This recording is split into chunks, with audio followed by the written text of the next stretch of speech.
আমি বলছি ভাই আমি কাজ করব না, এখানে মানুষ ঠকানো লাগবে আমার এখানে। তখনও তারা বলছে যে আমরা দেখতেছি, এটা দেখতেছি। তারা কিচ্ছু করে নাই। আমি আর্মির কাছে গেছি, আর্মির আমারে কি বুঝ দিছে আপনি জানেন? তারা বলছে কি তাদের হাত অনেক লম্বা, এখানে অনেক বড় বড় পলিটিশিয়ানরা আসছে, এখানে আমরা কিচ্ছু করতে পারবো না।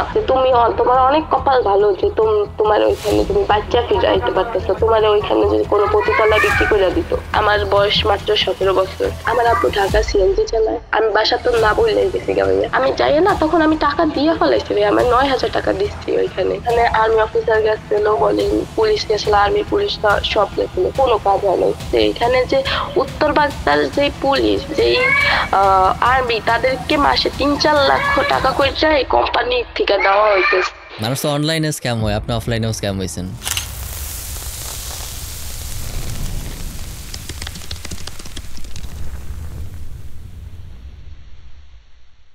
ঠিক আছে, আসসালামু আলাইকুম আপু। রেকর্ডিং পারপাসে আরেকবার বলে নিতেছি যে আমাদের মধ্যে এখন যা কথাবার্তা হবে পুরোটাই আমি রেকর্ড করতেছি। আর এইখান থেকে অপ্রয়োজনীয় অংশগুলো, আননেসেসারি পার্টগুলো, যেগুলো দরকার নেই, আমার কাছে মনে হবে অনুপযুক্ত, এটা আমার সিকিউরিটি রিজন অথবা আপনার প্রাইভেসি রিজনের যেগুলো মনে হবে সেগুলো আমি কেটে তারপর বাকির অংশটা আমার ইউটিউব চ্যানেলে আপলোড করব। ঠিক আছে আপু? ওকে, ঠিক আছে। তো আপনার যে কথা, আপনার ঘটনাটা যেটা বলেছিলেন যে আপনি একটা অপরাধের শিকার, একটা অপরাধের ভিকটিম। তো পুরোটা ঘটনাই আপনি এখন শুরু থেকে কিভাবে ঘটনাটা শুরু হয়েছিল, কিভাবে শেষ হইলো, এখন কোন অবস্থায় আছে, পুরোটা একদম শুরু থেকে সুন্দর করে বলতে শুরু করেন। আমি এইখানে আমার কিছু ফ্যামিলির সমস্যাও আছিল, যেমন ধরেন এটা বলা যায় না, তারপর আমি আপনাকে বলি। আমার একটা আন্টির হাজবেন্ড আছিল, যে আমি যখন অনেক ছোট ছিলাম তখন সে আমাকে অনেকটাই মানে ব্যাড টাচ করতো, 2 বার করছে। ওই বাসায় সেম আমি এখন, তখন আমি ক্লাস 6 এ ছিলাম। আমি এখন বড় হয়ে গেছি। আমি ইন্টার কমপ্লিট করছি। মানে ইন্টার এক্সাম দিছি, কমপ্লিট হয়নি। দেন আমার ওই বাসাতেই আমার আম্মু আমার ছোট বোনরে রাখছিল। আমি এর জন্য আম্মুর সাথে একটু রাগারাগি হয়েছে যে তুমি জানো এরকম হয়েছে, তুমি আমার ছোট বোনরে ওইখানে কেন রাখছো? ওই দিন আমার আম্মু আমার অনেক কথা শুনাইছে, যার কারণে মানে অনেক গালাগালিও করছে যে আমার থেকে বেশি বুঝোস। এটা একান্ত নিজেদের ফ্যামিলির বিষয়। কেন ওইটা একটা জিদ আছিল আমার মনের মধ্যে। আর তখন আমার ফ্যামিলির মধ্যে একটা সমস্যা চলতেছিল। আমার আব্বু তখন ইনকাম, মানে আমার আব্বু ঢাকা সিএনজি চালায়। সে ইনকাম করে আমাদের টাকা পাঠায় না। আমার আম্মুর সাথে ঝগড়া হওয়ার কারণে 2 মাস যাবত আমাদেরকে কোনো খোঁজ খবরই নিতেছিল না। তখন আমার পরিস্থিতিটা ভাই অনেকটাই খারাপ আসছিল। আম্মু গালাগালি করে হেন-তেন, আর ভাল লাগতেছিল না কোনো কিছুই। তখন আমার এখানে একটা আন্টি আছিল, ওরে বলছি যে আচ্ছা কোনো জব হলে আমারে বলিস। ঠিক আছে, এই মাদারপুরের মধ্যে দিয়ে আমি করব। কখন কখন এই সালটা কখন তখন বলবেন? ভাইয়া 2024 সালের অক্টোবর মাসে। 2024 সালের অক্টোবর মাস। আচ্ছা, তো খুব বেশি দিন আগের হ্যাঁ, ঘটনা না। না ভাইয়া খুব বেশি দিনের না। তার এখনো আমার কাছে তার পিকচারও আছে, ফটো, দেন তার নাম্বারও আছে, সবকিছুই আছে। ওই আন্টি আমাদের আচ্ছা, ও ফেসবুকে থেকে একটা নাম্বার পাইছে জবের জন্য, যে ঢাকা উত্তর বাগদা। ওইখান থেকে ও আমার নাম্বারটা দিছে, জানি এখানে জব আছে, তুই করতে পারিস, 18,000 টাকা মাসে, এরকম বলছে। দেন আমি কি আপনি করছি, আপনি আমি না তবে কথা আপনি বলি তখন না। আপনার তখন শিক্ষাগত অবস্থা কি, তখন এডুকেশন লেভেল কি ছিল আমি আপনার তখন? তখন আমি 2024 সালে ভাই আমি এসএসসি এক্সাম দিছি। এইচএসসি না এসএসসি? এসএসসি। আমার এইচএসসি। স্কুল তখন আমি নতুন পার হয়ে কলেজে নিউ অ্যাডমিশন নিয়েছি। তখন ওই আন্টি আমারে নাম্বার দিচ্ছে, আমিও কথা বলছি। তখন আমি জবের জন্য কনফার্ম হইনি। তখন সে আমার বলছে কি তুমি এখানে আসলে সেলসম্যানে কাজ করতে পারো। আমি তখন না বইলা দিছি, কারণ এটা আমার হচ্ছে না, যাইতেছে না। ঢাকা যাই এত দূর যাই আমি 12,000 টাকায় আমি সেলসম্যানের কাজ করবো, হবে না। না, না ওরকম না। আমার ফ্যামিলিতে আরো একদিন এরকম ঝামেলা হওয়ার কারণে আমি তার সাথে কথা বলছি। আমার বলছে আচ্ছা আমি যে জবটা করি তুমি সেম এই জবটা করতে পারবা। আমার এরকম বলছে। আমার সাথে আমি যে জবটা করতেছি কল দিয়ে মানুষের না, এটা তুমি করতে পারবা। দেন আমি অফারটা ভালো মনে হলো, আমার বলছে এখান থেকে তুমি আমি মান্থলি 60,000 থেকে 70,000 টাকা ইনকাম করতে পারি, তুমিও করতে পারবা। তারা এরকম এটা বলছে। কে বলছে? এটা আপনার আমিও আন্টি? না, আমারে বলে নাই। ওই আমার আন্টি যার নাম্বার দিছিল তার সাথে আমার কথা হয়েছে 2-3 দিন কন্টিনিউ। ও আচ্ছা, দেন সেই আচ্ছা। বলছে। দেন আমি না বিলিভ করছি। আর ফ্যামিলিতে অনেক সমস্যা, যার জন্য আমি না পরের দিন না ঢাকা চলে গেছি সকালে। যাওয়ার পরে আমার ওই থেকে লোকের সাথে মিট আমার করার যে জন্য? ডকুমেন্ট, হ্যাঁ ওই ঢাকা উত্তর বাগদা গেছি গিয়া তাদের অফিসে, ওইখানেই তাদের অফিস আছিল। অফিসের অফিসে নাম কি? গেছি। অফিসে তাদের কোনো এখন ঠিকঠাক নাম নেই। যাইয়া দেখতেছি তাদের ওয়াইফাই পাসওয়ার্ড নিছি আমি। ওয়াইফাই পাসওয়ার্ডে লেখা ড্রিম ডেস্টিনেশন এরকম কিছু একটা নাম আছিল। অফিসে কোনো অফিসের কোনো সাইনবোর্ড নির্দিষ্ট নাই? কার্ড নাই। নির্দিষ্ট কোনো কোনো সাইনবোর্ড সাইনবোর্ড নাই, নাই, কার্ড না নাই, কিছু অফিসে নাই? কাজ করলে একটা কার্ড হয়, ওই কার্ডটা নাই। কিচ্ছু নাই। আমি যাইয়া না তখন আমি টাকা দিয়ে ফেলাইছি ভাই। আমার ৯,০০০ টাকা দিচ্ছি ওইখানে। আমার না তখন কেমন আপনি জানি না মানুষ আসতেছে মানে দেখতেছি। ১ মিনিট, আপনি চাকরি করতে চাইতেছেন, আপনি টাকা দিতেছেন কেন? আমারে এই তো ভাইয়া বলতেছে যে এইখানে আমি যে জবটা করতেছি এইখানে আপনার থাকা খাওয়ার জন্য একটু একটা খরচ লাগবে অ্যামাউন্ট। আপনি এখানে থাকবেন। ওই তারা কেমন কি জব করে আমি বলি ভাইয়া আ কল দিয়ে মানুষ আনবে মানে আপনি জব পাচ্ছেন এখানে সেলসম্যানের জব। আপনার ধরুন অনেক জেলার থেকে মানুষ আসবে ওই তাদের অফিসে। দিনের মধ্যে আমি যাওয়ার পরে ১০-১৫ জন ছেলেমেয়ে আসছে আমার বয়সী সব। তখন না আমার দেখে না একটু অবাকই লাগছে বা খটকাই লাগছে যে না এখানে তো এরকম দিনের মধ্যে এতগুলা মানুষ আসতেছে, তারা এত মানুষের জব কোথায় দিতেছে? তারপরে আমি চুপ থাকছি। আমার তারপরে বিকেল হয়ে গেছে, এরকমই মানুষ আসছে। আমার তখনই সন্দেহ হইছে যে এখানে হয়তো তারা একজনেরও জব দিতে পারতেছে না। কারণ আমি না বিকেল হয়ে গেছে, সন্ধ্যার দিকে তাদের বাসায় নিয়ে গেছে। অফিসের থেকে বাসাটা ভাইয়া আমি তাহলে ২ ঘন্টা ট্রাভেল কইরা আমি অফিসের থেকে বাসায় গেছি। আর বাসায় নিয়ে গেছে না, বাসার ওইখানেও ওই বাসায় ২-৩ টা রুম আছে। একটা রুমে সাইডের রুমে অনেকগুলা ছেলে, অনেকগুলা ছেলে। মেস হয় না যেরকম বুঝছি, ছেলেদের ব্যাচেলররা মেস। থাকে ওরকম। হুম। হ্যাঁ, আর পাশেই আমরা ৩ টা মেয়ে। আমারে আরো ২ টা মেয়ের সাথে থাকতে দিছিল। এটা দেখে না ভাইয়া আমার ভালো লাগে নাই। মানে নিজের কাছে আনসেফ ফিল হইছে। আমার ঢাকা আমার একটা চাচাই থাকে। আমার আব্বু আমার আপন চাচাই। তখন আমি না সে আমারে কল দিছে যে আমি বাসাতন বইলা আমি বাসাতন না বইলাই গেছি গা ভাইয়া। যখন আমি হ্যাঁ? আপনারে বলতেছি না কোনো কিছু লুকায় লাভ। আপনার বাসায় আপনার দেন আম্মা জানে না সে যে আপনি ঢাকা তারে গেছেন? কল দিছে আমি লোকেশন দিয়ে দিচ্ছি। লোকেশন শেয়ার কইরা। চাচি না বললেই। তা ওই রাত্রে আইসা তো না কেউ জানে না ভাইয়া। আমি বললাম কি আমার একটা জিদের উপরে গেছি গা। আমি লোকেশন আমার চাচারে পাঠায় দেওয়ার কারণে চাচা ওই টাইম আইসা পড়ছে। আইসা পড়ছে, আসার পরে চাচাই তাদেরকে জিজ্ঞাসা করতেছে, "আচ্ছা আপনাদের কার্ড কোথায়? অফিসের কার্ড কোথায়? দেখান আমারে।" ওই আমি যেই বাসায় ছিলাম না ওই বাসার দোতলায় থাকতো। ওইখানে তারা ম্যাম, ম্যাম বলতো। ওই ম্যাম দোতলায় থাকতো। হুম। বলতেছে, "আপনাদের কার্ডটা দেখান।" তারা কোনো কার্ড দেখাইতে পারে নাই। তারপরে আমার চাচা বলছে, "আমার মেয়েকে আমি এখানে রাখবো না।" তখন ওই রাত্রে আমি আমার চাচার সাথে চইলা গেছি। যাইতে, যাইতে ওই যে আমারে নিছে না কল দিয়া, সে আমারে কল দিয়া বলতেছে, "আচ্ছা আপনি চইলা গেলেন কেন?" আমি বলতেছি, "ভাই আমার ওইখানে আনসেফ ফিল হইতাছে। আর আপনারা যে ওইখানে একটা মানুষকে জব দিতে পারতেছেন?" ওইদিন রাত্রে তার সাথে আমার অনেক কথা কাটাকাটি হইছে। তার পরের দিন আ টাকা নিতে আমার ৯,০০০ টাকা যে আমি দিচ্ছি, আমার চাচা আমি গেছি। আমারে চাচার ওইখানে বলছে যে এগ্রিমেন্ট দেখাইছে, এগ্রিমেন্ট পেপার। যে এগ্রিমেন্ট পেপার দেখান। দেখাইছে ওই এগ্রিমেন্ট পেপারে লেখা ছিল যে আমি দিছি টাকা, ওই টাকা আমি আমার নিজের টাকা আমি ফেরত চাইতে পারবো না বা পাবো না আমি কোনো সময়। হুম, হুম। দেন তারা বলছে কি আমার চাচারা অনেক যোগাযোগ বুঝাইছে। আমারও বুঝাইছে যে তুমি জবটা করো, করো। মানে আমারও জব হইতো এরকম যে আমিও কল দিয়া মানুষ আনতাম জব করানোর জন্য। আমার কাজটা ওইখানে হইতো আমার এমন না যে জব দেয় নাই। আমারে বলছিল যে ওইখানে মানে মানুষ আনতে হবে। আপনার তারা যেরকম জবটা হলো আমারে নিছে অন্যদের জব দেওয়া। হ্যাঁ, আমার ওইখানে রাইখাও এরকম আমি দেখছি তো আমার সামনে যে মানুষ আসবে। জব তারা দিতে পারতেছে না। জব আনবে, মানুষের থেকে ৳৪,০০০ মোট নিবে। ৪,০০০ তো না আমি যদি একটা মানুষের তো ৳৪,০০০ নিই, ওই ৪,০০০ এর তো আমারে ৳২,০০০ নিবে। তাদের কোম্পানি যে ভুয়া কোম্পানি, ওই কোম্পানি ৳২,০০০ মাইরা খাইবে। আর যেই মানুষটা আসছে তারা ৳১ মানে জব পাইবেই না সে। তারা ঠকাই না, দিবে। সেও পাবে এরকম আপনার ভাবে, তারও সামনে আরো অন্য করে কাহিনী আনতে আছে। হবে। তারও অন্য করে আনতে হবে, তখন সে পাবে। না সে ওই না, না সে এইভাবে তারে আনতেছে যে সেলসম্যানের কথা বললা যে আপনি একটা হুম। সুপার শপে কাজ পাচ্ছেন, জব পাচ্ছেন। আর আমারে নিছে তারা ওই যে কি বলে তাদের কোম্পানিটা তারা যেই কাজটা করে ওই কাজটা করার জন্য আমারে তাদের আনবে সুপার শপে কথা বললাম। দেন আমার ওই জিনিসটা খারাপ লাগছে যে আমি যদি কাজ করি এখানে আমার হলো মানুষকে ঠকানো লাগবো। ঠিক আছে? এরকম। দেন এরকম শুইন্না তো ভাইয়া কি বলবো? এখন আমার চাচাই গেছে, এমএলএম চাচারে এমএলএম বলতেছে সিস্টেম টাকা দিবে বোঝেন? না। এটা অনেকটা ওই এমএলএম এর মতো। শুনেন, এমএলএম আমার সিস্টেমগুলো চাচারে এমএলএম বলতেছে স্ক্যামগুলা। টাকা দিবে না। টাকা দিবে না আমার চাচারে। ঠিক আছে?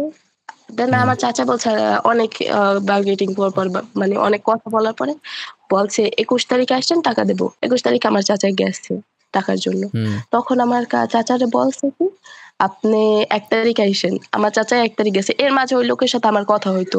সে বলছে হুম যে, আপনি কাজটা করেন, আপনি কাজটা করেন। আমি বলছি, "ভাই আমি কাজ করব না। এখানে মানুষ ঠকানো লাগবে আমার এখানে যদি আমি কাজ করি।" আমি এর মধ্যে বাসায় আইসা পড়ছি, মাদারপুরে আইসা পড়ছি। আমার চাচা হলো ঢাকা। আ হুম আমি কাজ করব না। আমার চাচা যখন ১ তারিখ গেছে যায়া দেখে অনেক মানুষ ওই অফিসের সামনে ভিড় করা। মানে কেউরে জব দিতে পারে নাই।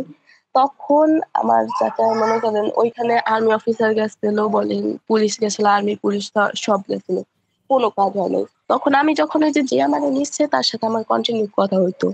কন্টিনিউ হুম কথা হওয়ার কারণে আ আমি তারে জিজ্ঞাসা করছি। পরে বলছে যে, "আপনি কি এখনো কিছু বুঝেন নাই যে এইখানে যে পুলিশ আছে, এখানে যে উত্তর বাগদার যে পুলিশ, যেই আ আর্মি তাদেরকে মাসে ৩-৪ লাখ টাকা কইরা এই কোম্পানি থেকে দেওয়া হইতেছে।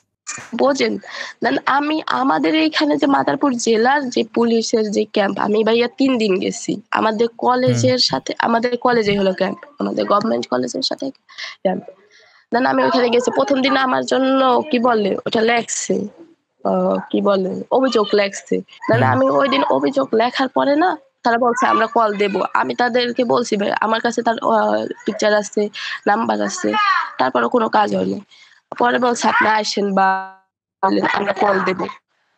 ওই নেক্সট ডে যখন আমি গেছি আবার তখনও তারা বলছে যে, "আমরা দেখতেছি, এটা দেখতেছি।" তারা কিচ্ছু করে নাই। এইখানে মনে করেন আবার আরেকদিনকে গেছি। পরে আমারে তারা একটা বুঝ দিয়া দিল কি, আমি এভাবে বুঝাই দিছি যে, "এইখানে কিন্তু মানুষ অনেক বাচ্চারা আমার মতন মেয়েরা যাচ্ছে। আমার মতন এই যে ছেলেমেয়েরা যাচ্ছে, মধ্যবিত্ত ঘরেরা যাচ্ছে। কোনো ভালো ঘরের বাচ্চারা যাইতেছে না।" চাইলে তারা ধরতে পারত। তাদের নাম্বার আছিল, যেই নাম্বার এখনো চলতেছে ভাইয়া। ওই নাম্বারটা আমার কাছে এখনো আছে। পুলিশ তার পিকচার চাইলে মানে মনে ছবিটা করেন আমার আছে। ওরা যদি চায় যে পুলিশ আর্মিরা যদি চায় যে কোনো অপরাধীর আমি ২৪ আর্মির ঘন্টার কাছে মধ্যে গেছি। ওরা খুঁজে বের করতে পারে, ওদের ওই ক্যাপাসিটি আছে, খুঁজে ওরা বের জানে। করতে পারি। কিন্তু হ্যাঁ, ওই যে তারা করবে না। বলতেছে কি আমারে আমি আর্মির কাছে গেছি। আর্মিরা আমারে কি বুঝ দিছে আপনি জানেন? তারা বলছে কি আ তাদের হাত অনেক লম্বা। এখানে অনেক বড়, বড় পলিটিশিয়ানরা আছে। এখানে আমরা কিচ্ছু করতে পারব না। এরকম আমার আর্মিরা বুঝ দিছে। আমার এমন না যে আমি অনেক বড় বা আমার এজ অনেক বেশি। আমার বয়স মাত্র ১৭ বছর। আমি এর মধ্যে আর্মির ক্যাম্পে একলা গেছি ভাইয়া, কারো সাথেও যাই না। আমার কোনো গার্ডিয়ান নেই। আমি কতটা দৌড়াদৌড়ি করছি। তারপরে এখানে আমাদের যে দেশের যে প্রশাসন যে ব্যবস্থা ভাই কি বলবো? আমার ভাইয়া এখানে অনেক না যে এটা তো কি আপনার হবে এলাকার না হবে আর্মি মানে ক্যাম্পে গেছেন তাই না? এলাকার আর্মি ক্যাম্প বা এলাকার পুলিশ স্টেশন আমার গুলো এগুলাতেই তো। এলাকার আর্মি ক্যাম্পে আমার চাচা আছে না? আমার চাচা ওই উত্তর বাগদা যেখানে ক্রাইমটা হয়েছিল, যেখানে হুম তাদের অফিসার ছিল, ওই উত্তর বাগদার আর্মি ক্যাম্পে গেছে। ওইখানে পুলিশ স্টেশনে গেছে। আমারে তো তারা বইল্লাই দিছে যে যার সাথে আমি কথা বইলা গেছি তার নাম ছিল সাগর। হয়তো কি রিয়াল নাম না ফেক নাম আমি বলতে পারি না। সাগর। হুম সে তো আমারে বইলাই দিছে যে ওইখানে পুলিশরা আমরা মাসে ৩ লাখ টাকা কইরা ঘুষ খাওয়ায় রাখছি। আমি ওই হুম সাগররে আবার কল দিছি, "ভাই আমি আবার জব করব, আমি আবার জব করব।" আমার কথা যে আমার যদি আবার বলে তাদের ওই অফিসের আবার লোকেশনটা দেয়। আমি হুম যেইভাবে হোক আমি পুলিশ নিয়ে হলেও যাবো। পুলিশের টাকা লাগলে আমি টাকা খাওয়াইয়া যাম। আমার যে অত আর্থিক সামর্থ্য অত ভালো না তারপর আমি টাকা খাওয়াইয়া লাগলে যাম। আমার হলো তাদেরকে আমি ধরবো। কিন্তু তারা আমারে দিবে না। কয়, "না আমি নেমোখারামি করতে পারবো না।" হ্যান-ত্যান। মানে তাদের উপরে বস আছিল। তার সাথে নেমোখারামি করতে পারে। আমি বলছি যে, "ভাই আমি কাজ করব। মানে আপনাদের অ্যাড্রেসটা দেন। আমি কাজ করব আবার। আমি চাইয়া কাজ করব।" আমি বুঝতেছি না দেয় এখন নাই। কাজ করবেন মানে। আমি তারে বলছি যে, "আমি আপনাদের অফিসে কাজ করব আমি। আপনাদের অফিসের অ্যাড্রেসটা দেন।" মানে তার সাথে আমার ওই যে টাকা মাইরা খাওয়ার পরেও অফিসের কিছুদিন অ্যাড্রেস তো কথা আপনি হইছে। জানেন তাই না? আপনি না গেছিলেন অফিসে, অ্যাড্রেস আপনি জানেন না? হ্যাঁ, ওই অ্যাড্রেসে ভাই আমি আপনারে কি বলবো? ১ তারিখে যাইয়া ওইখানে কোনো অফিসই নেই। তাদের অফিসই ওইখান থেকে উইঠা গেছে। তারা আবার নতুন কোথাও যাইয়া অফিস খুলছে। আমি ওই নতুন অফিসের অ্যাড্রেস চাইতেছিলাম। আচ্ছা আচ্ছা, যে নতুন অফিসে যাওয়ার জন্য অ্যাড্রেস এইখানে কিন্তু আমি ওরা যে দেয় না পুলিশ তখন আর। স্টেশন এই আর্মি ক্যাম্পে আসছি, এইখানে আর্মি ক্যাম্পে আমার অফিসাররা বলতেছে কি, এইখানে আর্মি ক্যাম্পে গেছিলাম তারা আমারে কি বুঝবে? তাদের মুখে কি এই বুঝটা মানায় যে তোমার অনেক কপাল ভালো যে তোমার ওইখানে তুমি বাচ্চা ফিরাইতে পারতেছো। তোমারে ওইখানে যদি কোনো পতিতালয় বিক্রি কইরা দিত। তাদের মুখে কি এটা মানাইছে? তারা যে তখন এগুলো এটা আপনি নিয়ে আর্মি ক্যাম্প থেকে তারা কোনো শুনছেন? এইটা আমি আর্মি ক্যাম্পের থেকে শুনছি। এইটাও না কোনো ছোটখাটো আর্মি অফিসার। আমার মনে হয় যে ওইখানে হলো ওই ভালো, ভালো উচ্চ লেভেলের আর্মি অফিসাররা আমারে এই কথা বলছে। কবের কথা এটা? এটা আমি গেছিলাম কত অক্টোবরে গেছি, এটা নভেম্বরের কথা। নভেম্বর না ভাইয়া, এটা নভেম্বর না অক্টোবরের 12 তারিখে আমি বাসায় আসছি। দেন ওই মাসেই আমি আর্মি ক্যাম্পে অনেক কয়বার গুল্লা দিছি, 3 বার গেছি আমি আচ্ছা আর্মি ক্যাম্পে ওই মাসেই ভাইয়া। আচ্ছা, ঠিক আছে, তারপর? তারপরে ভাইয়া এখন সবকিছু নিরিবিলি শান্ত। এখানে এই আর্মি ক্যাম্পে ঘোরাঘুরি করলাম। ওইখানে আমার চাচা ওইখানে বাগদার আর্মি ক্যাম্পে গেল, পুলিশ স্টেশনে গেল, কোনো কিছু করতে পারলাম না, কোনো সুরাহা পাইলাম না। এইখানে আমি তারে বললাম যে আপনাদের নতুন অফিসের অ্যাড্রেসটা দেন, কিছু করলো না। এখন কি করবে, এখন নিরিবিলি বসে আছে, তার কোনো আবার কোনো কাজ নেই। হয়তো কি এই যে এখনো তাদের এই কাজটা চালাই যেতেছে। আমি শুধু আপনার সাথে এই শেয়ার করতে চাইছি কিসের জন্য, যে এরকম আমার মতন কিন্তু অনেক মেয়েদেরকে বা ছেলেদেরকে আমাদের বয়সী বা আমাদের মতন ফ্যামিলি, মধ্যবিত্ত গরিব ফ্যামিলি মেয়েদের বাচ্চাদেরকে নিয়ে জব দেওয়ার আশায় এরকম নিয়ে লুটটা নিতেছে। শুধু এর জন্য শেয়ার করছি। মানে এই জাস্ট সামান্য চাকরির আশায়, ঠিক আছে, নিয়ে যায়, এটা আলাদা একটা স্বপ্ন দেখায়, ইয়া মফস্বল এরিয়া থেকে বা গ্রাম এরিয়া থেকে শহরে নিয়ে আসে, হ্যাঁ তারপর এরকম স্ক্যাম করে আবার হ্যাঁ ফেরত পাঠিয়ে দেয়। হ্যাঁ, হয়তো কি আমি ফেরত আসছি ভাইয়া, আমার মতন ওইখানে আরো বাজে, ওইখানে এরকম কোম্পানি অনেক আছে। ওই যে আমার নিচে না সেই বলছে এরকম কোম্পানি অনেক আছে, আমাদের এই ঢাকা শহরে কতগুলো আছে তা নিজেরাও বলতে পারে না, মানে তাদেরই কোম্পানি। এইভাবে মনে নিজেরই করলে একটা মানে আছে একটা যে ওদের, সিন্ডিকেটের মতো বানায় রাখছে। হ্যাঁ এখানে ভাইয়া ওই যে বললাম কি আর্মি অফিসাররা বললো যে এখানে অনেক পলিটিশিয়ানরাও। কিন্তু এখন তো গভর্নমেন্ট চেঞ্জ হয়েছে, এখন পলিটিশিয়ানদের তো এখন থাকার কথা না। এখন কোন তারপরে পলিটিশিয়ান ভাইয়া এরা? দেখেন গভর্নমেন্ট চেঞ্জ হয়েছে, আমরা আমাদের গভর্নমেন্ট চেঞ্জ করছি, এত কিছু কইরা এতগুলো মানুষ মারা গেল কিসের জন্য, এরকম আমরা আমাদের ন্যায় বিচার পাওয়ার জন্য। কিন্তু আমি কি আমার ন্যায় বিচারটা পাইছি না বলে, বা আমার যে বাচ্চা মেয়েরা আছে বা ছেলেরা আছে তারা কি তাদের ন্যায় বিচারটা পাইছে? ওইখানে কিন্তু অনেক বাচ্চারা গেছিল, মানে বাচ্চারা বলতে গেলে ভুল, মানে আমার মতো অনেকেই গেছিল। যেদিন অফিস বন্ধ হয়ে গেছে 1 তারিখ, তখন পুলিশরা কিছু করে না, হাতের উপরে হাত উঠে রাখছে। দেন ওই যে কি বলে তাদেরকে তো ঘুষ খাওয়াই রাখছে। হ্যাঁ, এটা আমি এখনো সামনাসামনি বলতে পারবো, কারণ ওই যে কি বলে যার সাথে আমি কথা বলে গেছি সে নিজের মুখে আমারে বলছে। এটা বলতে যে আমার ওই যে আছে না বুক কাঁপে, যা ভয় লাগে যে পুলিশ এরকম প্রশাসনের মানুষের নিয়ে এরকম কথাগুলো বলতেছে। আমাদের নিজেদের যেই জেলার যেই আর্মি অফিসাররা তারা যে গাফিলতিটা করছে তাদের আমারে কি সান্ত্বনা দিছে সেটা তো বেসিক্যালি এটা বললাম। তো আসলে আর্মিদের দায়িত্ব না, আর দায়িত্বটা মূলত পুলিশের। বাট তারপরও আর্মিদের থেকে একটা বেসিক কোঅপারেশন মানুষ এক্সপেক্ট করে, হ্যাঁ, আমি কারণ আর্মি পুলিশের থেকে অফিসে আর্মির উপর ভরসাটা বেশি থাকে মানুষের। আমার এখন আমি বলি ভাইয়া, যে আমাদের যে আন্দোলনটা হলো যাই হলো তারপর থেকে না, তার থেকে পুলিশের উপর তো ভাইয়া বিষটা উঠে গেছে তো, তার জন্য আমি গেছি আর্মি অফিসে। আমি আগে না পুলিশেও গেছিলাম, থানায় গেছিলাম। আমার যেদিন আসছি ঢাকা থেকে 12 তারিখ ওদিনই আমি থানায় গেছি। একজন অফিসারটা আমি জানাইছি এরকম এরকম হয়েছে ভাইয়া, আমি একলা একটা মেয়ে থানায় গেছি, আর্মি ক্যাম্পে গেছি, আমার সাথে আমার কোনো গার্ডিয়ানও জানে। থানা পুলিশ স্টেশনে গেছে, তারাও আমার এরকমটা বুঝ দিয়ে দিয়েছে। তারা বলছে যে আপনি যে এই জেলার যেইখানে ক্রাইম হয়েছে ওইখানে থানা যায় কথা বলেন। এটা একটা বেসিক পুলিশের টেন্ডেন্সি আমি দেখছি। ও সবসময় এই এক থানা আরেক থানায় এরকম ঘুরায় বেড়াইতে চায়, দেখলো যে না এটা আমার থানার অধীনে আপনি ওই থানায় যান, না আমার থানার অধীনে আপনি ওই থানায় যান, এমনি এমনি করে ঘুরায়। হ্যাঁ, বলতেছে আমার ক্রাইম হয়েছে যেখানে ওইখানে আপনি যান। যদিও রুল তো এটাই বেসিক্যালি, যে যেখানে অপরাধটা হয় সেখানে কেসটা ফাইল করতে হয়, আমি আমার এখানে ট্রিপল লাইনে কমপ্লেনটা করতে হয়। আমি যেদিন ক্রাইম হয়েছে তারপরে আমি বাসায় আসছি, ঠিক আছে, বাসায় আসার পরে ওদিনকে রাত্রে 12 তারিখ কিংবা 13 তারিখ এই 2 দিনের মধ্যে একদিন ট্রিপল নাইনে কল দিছি যে আমার সাথে এরকম, আমি খুললা বলছি এখানে আমার একটা মেয়ে কল রিসিভ করছে ট্রিপল নাইনে, যে আমার সাথে হুম। এরকম স্ক্যাম হয়েছে, আমি এখন কি করতে পারি? বলতেছে কি করতে পারেন আপনি? আপনি এখন সেফলি বাসায় ফিরে আসেন, নেক্সট টাইম আর এরকম কিছু কইরেন না। এটা কি তাদের কি করতেন এখন ফিরে আসছেন, নেক্সট টাইম আর করেন না? বাহ, এগুলো ল এনফোর্সমেন্ট এজেন্সির কাজ। মানে ওদের কাজ আমি হলো আইন পরে শৃঙ্খলা তৈরি করা, ওরা সান্ত্বনা দেয় মানুষের। আমার সান্ত্বনা ভাই, আমার সব সান্ত্বনা দিছে, আর্মি ক্যাম্পে তো সান্ত্বনা দিছে, ওই পুলিশ স্টেশন তো আমাদের বলছে তো যেখানে ক্রাইম হয়েছে ওইখানে যান গা, এখানে ট্রিপল নাইনে কল দিলাম, এখানে আমাদের সান্ত্বনা দিল। আর কি বলবো, আপনি টোটাল হারাইছেন এখন মতো 9,000 টাকা, তাই না? মানে ফার্স্ট টাইম যারা ডিপোজিট করছিলেন আমি কোনো ওই টাকা ডিপোজিট তো নেই, ফেরত, তাই আমি তাদেরকে ক্যাশ হাতে দিয়েছি টাকা। মানে হাতে হাতে দিচ্ছেন এই তো 9,000 টাকা। হ্যাঁ, এটা কোনো ওইরকম আমি আগে থেকে এই যে গেম বলেন আর এগুলা বিশ্বাস করতাম না, কিন্তু এই যে কোম্পানির চাকরি এইগুলা তো একটা বাস। মানুষ তো অনলাইনে স্ক্যাম হয়, আপনি অফলাইনেও স্ক্যাম হয়েছেন। হ্যাঁ, এটা নিউ এক্সপেরিয়েন্স। অনলাইনে এভেলেবেল স্ক্যাম হইতেছে। আমি জানি তো কিছু আজকে স্ক্যাম হইলো ভাই, এত আজকে সবাই আমাকে ভয় একটা পেয়েছি। স্ক্যামার আজকে আমাকে একটা স্ক্যামার মেসেজ দিছিল। আমাকে একটা জবের অফার দিছিল, দিনে ৩,৫০০ টাকা করে দিবে, প্রতিদিন ৩,০০০ টাকা করে আমার হোয়াটসঅ্যাপের মধ্যে। কইতে নাম্বার পাইছে জানি না, দিছে। দিয়ে ওই যে ওই আগের যে ভিডিওটা দেখছেন না, ওই স্ক্যামের মহিলাটা, হ্যাঁ, ওরকম সেম ঠিক আছে, এই কাজ করতে হবে, এই কাজ করতে হবে, তো আমি তো জানি।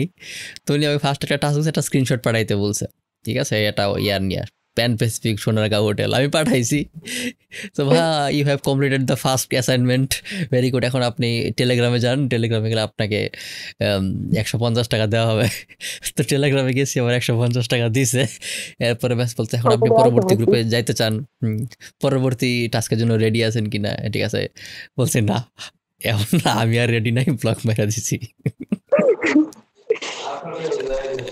এটা আর কিছু না। আমি আপনার অনলাইন আমি স্ক্যাম। শুনেন, আমি আপনার ওর কি বলে নাম্বারও দিয়ে দেবো এনে, তারপরে যে হুম, পিকচার আছে ওইটাও আমি আপনার পাঠিয়ে দেবো, তারপর দেখেন। আচ্ছা ঠিক আছে, ওগুলো আমার ইনবক্সে পাঠিয়ে দেন, আমি দেখবো না। বাট হ্যাঁ, সবকিছু হয়তো ভিডিওতে ইনক্লুড করা সম্ভব হবে না, কারণ থাকে না, কিছু সিকিউরিটি রিজন আমারও মেনটেন করতে হবে। বাট হ্যাঁ, এই আপনার ঘটনাটা যে আমি প্রচার করতেছি, বেসিক্যালি এতে অন্যরা সচেতন হবে, প্রত্যেকে ওই ট্র্যাপের মধ্যে ফাঁদে পা দিবে না। দেখা গেলো ভিডিওটা দেখতেছে কেউ, দেখে এখানে হয়তো আমি তো সিমিলার আর টাইমে এই অন্য কেউ ভিডিওটা, যাইতে পারতো, সে যাবে না, অনেকে হ্যাঁ, অনেকে সতর্ক আমি হবে। আমি এটা আপনারা এই বললাম যে আমার ৯,০০০ টাকা ফেরত পাওয়ার জন্য বা তাদের থেকে বিচার পাওয়ার জন্য আমি এটা আপনারা বলতেছি। আমি শুধু বেসিক্যালি আপনারা বলতেছি যে আমার মতন কেউ ভুল আর ৫ জন না করুক। তো এই ভুল অনেকেই করতেছে, সামনে আরও করবে, বাট আমাদের টার্গেট হলো যাতে যতটা সংখ্যাটা যতটা সম্ভব কমায় আনা, এই স্ক্যামারদের থেকে বা এই মানুষগুলো সেভ করা। কারণ অনেকে টাকা আছে যে ঋণ করে আইনা টাকা দেয়, অনেকে মনে করেন যে নিজেদের কাছে টাকা নাই, যে কোনো মতো চাকরি আসে 3 মাস চাকরি করে এটা হয়তো শোধ করে দিব না, অনেকে থাকেন সুদের উপর ঋণ এনে এরকম টাকা দেয়, এরকম এরকম গল্পও আছে। হ্যাঁ, ওই যে ওই আপুটার আমি ভিডিও দেখছি, তো সে কি বলছে, তো তাদের ক্ষেত্রে ওইটা সিচুয়েশনটা অনেক খুব খারাপ ভয়াবহ। লাগছে ভাইয়া। আমার ৯,০০০ টাকা, তার প্রায় ২ লক্ষ কত হাজার বিরাশি জানি হাজার টাকা বললো। 2,82,000 হ্যাঁ, টাকা ধারের টাকা আছে এখানে অনেক। হ্যাঁ, এবং ওগুলা তো শোধ করতে হবে সবগুলা, পুরা মাথার উপর, তার উপর আবার হাজবেন্ড বেকার, তো তার হ্যাঁ, মাথায় অনেক প্রেশার। কি বলবো। ঠিক আছে চাঁদনি, অসংখ্য ধন্যবাদ এই আপনার এই ঘটনাটা শেয়ার করার জন্য। আশা করি এই ভিডিওটা অনেকে দেখবে, অনেকে শেয়ার করে, যদি যতটা সম্ভব মানুষ সতর্ক করে দিবে। হ্যাঁ, তো আপাতত আমারও আপনার ওই সান্ত্বনা দেওয়া আর ধন্যবাদ দেওয়া সরাসরি কিছু দেওয়ার নাই। আই উইশ আমি আপনার সরাসরি কোনো হেল্প করতে পারতাম, বাট আমার ওই রকম পজিশন এই মুহূর্তে নাই যাবে আপনাকে ডিরেক্টলি হেল্প করতে পারবো। এটা এখন আমি আমার সান্ত্বনা পাইতে পাইতে এটা এখন অভ্যস্ত হয়ে গেছি। ঠিক আছে চাঁদনি, ভালো থাকবেন। যদিও চাঁদনি চাঁদনি ডাকতেছি, মানুষ স্ক্রিনে দেখবে এখানে নাজনীন আক্তার লেখা। না, সমস্যা নেই। আমার ডান্স দিতে আমার আন্টিটা, আর আন্টির নাম দিয়ে হলো এটা। আচ্ছা ঠিক আছে, ভালো থাকবেন। আর হ্যাঁ, নেক্সট টাইম এরকম সতর্ক থাকবেন অবশ্যই। একটা জব, যে এটা কোনো স্পেসিফিক একটা থাকে না, ওই একটা আইডেন্টিটি থাকা, ওই আইডেন্টিটি ছাড়া কোথাও যাবেন না। যে কোন কোম্পানি আন্ডারে, হ্যাঁ, কোম্পানি এক্সিস্টেন্স আছে কিনা, কোম্পানির গুগলে সার্চ দেখেন ওটার ফেসবুক পেজ আছে কিনা, ওটার ওয়েবসাইট আছে কিনা, ওই কোম্পানি কি করে বিস্তারিত জেনে তারপর যাবেন। আর কখনোই কোনো কাজের জন্য টাকা দিতে হয় না। আমি চাইতেছি এনে কাজ করতে, ওরা আমাকে টাকা দিবে, আমি কাজ করব, আমি কেন তাদেরকে টাকা দিব, এটা বেসিক জিনিস। এইটাই টাকা দেওয়ার পরে আমার চাচা আমার অনেক কেউ বলছে যে এটাকে মানে টাকা তুই আজকে কেন দিবি, তুই বলতি না ১ সপ্তাহ পর আমি টাকা দিতেছি। এই না, এক এখন কি সপ্তাহ পর বলবো, ২ সপ্তাহ জানি পর না। হয়ে গেছে। চাকরির বেসিক রুল কি, আমি মালিকের জন্য কাজ করব, মালিক আমার টাকা দিবে, এটি হলো চাকরির একটা হ্যাঁ, বেসিক সূত্র। যেখানে আমি জয়েন করব, আমি টাকা দিব, কাজ করব, তারপর আমার টাকা দিবে, এটা তো তাহলে সূত্রটা হইলো না। আমি কাজ করব, সে ওইখানে আমাকে আমার কাজের মানুষ বিনিময়ে ধোকা টাকা দিবে, দেওয়া। এইটি সূত্র। ওইখানে আমার কাজটা করা লাগতো, মানুষ ধোকা দেওয়া, আর কি বলবো। হুম, আমার এই আসলে এটা ওই কপালে আসছিল। এমএলএম সিস্টেমের মতো, এমএলএম এর মতো অনেকটা, এমএলএম স্ক্যাম আর কি, যে পিরামিড স্কিম, এমএলএম স্কিম এরকম। ঠিক হ্যাঁ, আছে, ভালো থাকবেন। আর পরবর্তীতে কোনো আপডেট থাকলে আপনিও ভালো অবশ্যই থাকবেন। জানাবেন, ঠিক আছে? ঠিক আছে ভাইয়া। ওকে, আসসালামু আলাইকুম। ওয়ালাইকুম আসসালাম, আল্লাহ হাফেজ। আল্লাহ হাফেজ।